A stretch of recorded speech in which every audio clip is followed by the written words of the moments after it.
Brother, miracles, brother. You go to the Old Testament, you'll see Elijah raised the dead. You got many prophets with miracles, brother. So don't say by doing miracles that you are God. Yes, Sam.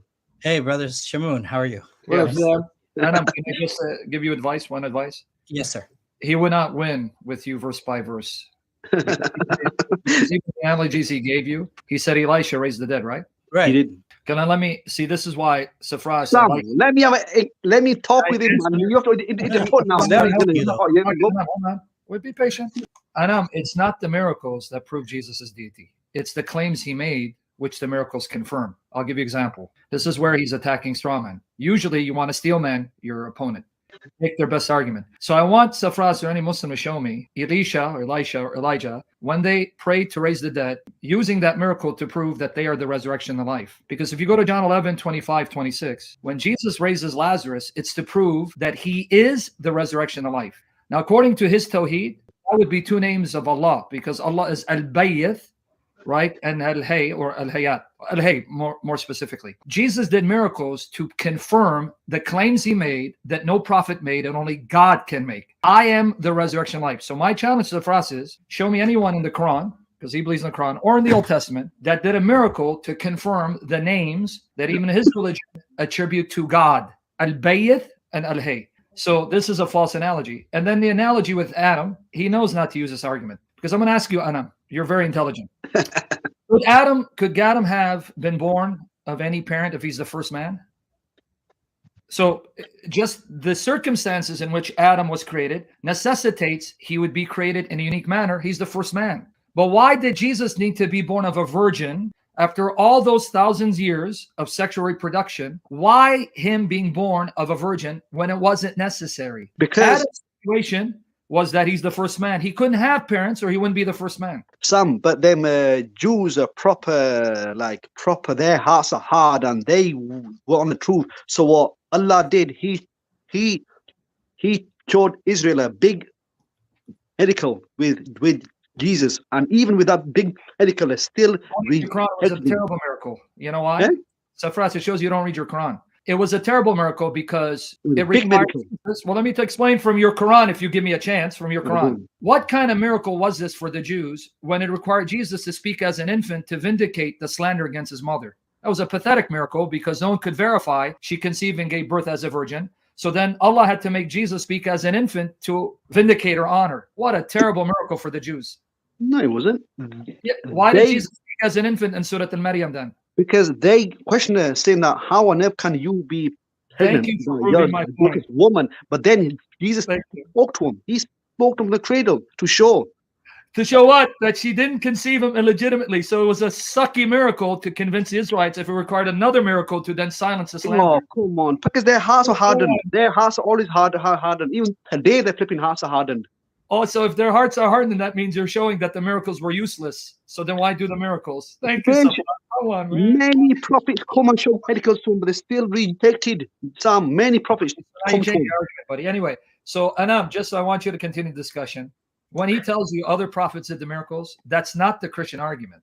The Christian argument is that Jesus did miracles to confirm the things he said that only God could say. For example, when he healed the paralytic in Mark 2, verse 1 to 12, he goes, I'm going to do this so that you may know the Son of Man has power to forgive sins on earth, which according to the Quran at chapter 3, verse 135, no one other than Allah can forgive sins, which is exactly the accusation made against Mark 2:7. So I want him to show me. I'll be waiting in the background. I didn't want to come. I wanted to finish my article, but when he made these points, I couldn't control myself. So I'm going to be listening in the background. I want you now to quote any prophet that did a miracle to confirm he is the resurrection life, he has the power to forgive sins on earth, and so on and so forth. Show me that, and then you'll have a case. So steel man our position, not straw man it. So I'll be in the background. No, I'm not straw manning. We were talking about the Quran. That's what I was talking about, Quran with him. Oh, even the Quran, you got a problem. You know why? I want to ask you a question from your Quran. How is it that Jesus is able to breathe into a clay object and animate it? Because to breathe life into an inanimate object means that he is able to breathe out the spirit of life the same way Allah does. Why did Allah allow him to do that and no one else? Because he was given permission. He was given powers to I already answered that. Why did Allah allow him to do that and no one else? Just. Just that's it. That's your answer. Because he's giving power to him, innit? To Why?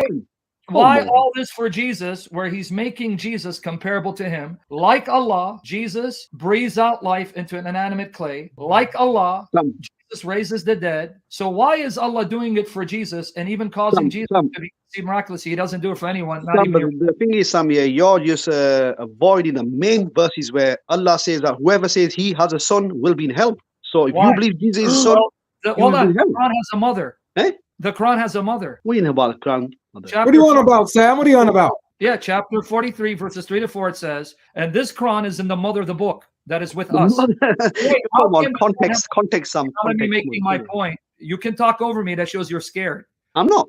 Okay, so wait. You're saying Allah can't have a son unless he has a consort. Yet Mary had a son without a consort, showing that Mary is better than your God. And secondly, the Quran has a mother. So explain that contradiction in your Quran. It's not contradiction. When he talks about mother, he's talking about another thing. He's not talking about. No. How can the Quran have a mother if it doesn't have a father? I'm going to use Allah's logic here. No. I'm using Allah's logic. He says the same thing about the Mecca. He says Mecca is the mother of all cities. So that doesn't mean Mecca be the mother of all cities if she doesn't have a husband. I'm going to use Allah's it logic. does not mean literally mother. Come on, man. You take that context, Sam. You take that context, Sam. So it doesn't mean. It means you can be a mother without having a husband, and you can be a father without having a wife. So you just buried Allah. Sam, I just told you. Qul huwallahu ahad, Allahu samad, lam yalid wa lam yulad wa lam yakul lahu kufuwan ahad. What part of that do you get in your head? Okay, you're getting angry now. It's okay. Breathe. No, I'm not getting angry, Sam. You know me, man. Let's parse Surah Al-Ikhlas. Okay, you said Qul huwa Allahu ahad. Now I'm going to challenge you. Show me a single place where the word ahad appears and it means one and not one of. It means one. No. Say he is let me repeat my challenge. Wahid means one. Show me a single place in the Arabic Quran where the word ahad appears and it doesn't mean one of. What the heck, Sam? I'm not a bloody Arabic scholar, am I? A teacher, whatever. But obviously it's one. It means one. Say he's one only. Every time ahad appears in the Quran, it means one of. It never means one. Matter of fact, you could check verse 4 of that same chapter. Yeah. Check verse 4 of that same chapter. It says, no one is like Allah. Exactly. And it's word ahad. Ahad. There's nothing like him. So why did your God use ahad when grammatically ahad means one of, and confusing you so that you have to now reinvent Arabic grammar rules to then salvage the Quran? Sam, we're going by the Arabic scholars, teachers. They know the Arabic and all of us law. Prove the Arabic scholars know what they're talking about. Quote one single place in the Quran where ahad doesn't mean one of. Oh man, listen, I'm not expert in Arabic. Okay, anyway, listen, I'll pull back. I'll let Anam, I just wanted to help you there. My friend, don't let them appeal to people's miracles, because Jesus did miracles to confirm things that no prophet said, but only God can say. So I just wanted you to know that. I'll be in the back because I'm going to write. So it's up for us. Please don't animate me to come back, because I don't want to. I want the men to hear you. Nice to meet you. I'll see you in a bit.